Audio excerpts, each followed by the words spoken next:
After 2016, El Nino is back in the Pacific Ocean. The National Oceanic and Atmospheric Administration or NOAA in USA declared on Thursday that the weather-changing El Nino that packs the power to blunt the Atlantic hurricane season has begun. El Nino, which in Spanish means boy, is a climate pattern that develops along the equatorial Pacific Ocean after an interval of a few years ranging between 2 and 7 years. Globally, El Nino has been often associated with severe heat waves, floods, and droughts in the past.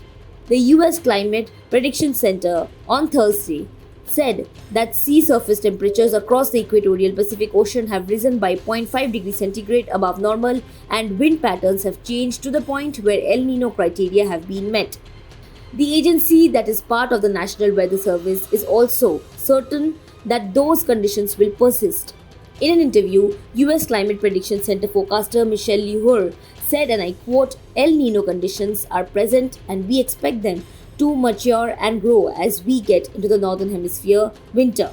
El Ninos upset weather patterns the world over and can bring drought to Australia and India and more rain during California winters.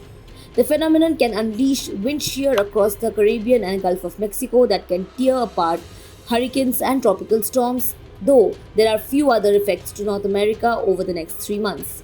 Leahy said that the impacts over North America during the summer are very limited. She further informed that they are weak and do not persist from El Nino to El Nino event. This marks the first El Nino in more than 3 years, and forecasters believe it will at least be a moderate and possibly a strong one.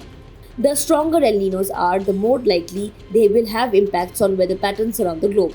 Australia's Bureau of Meteorology said on Tuesday that the world is on the verge of an El Nino but came short of declaring one.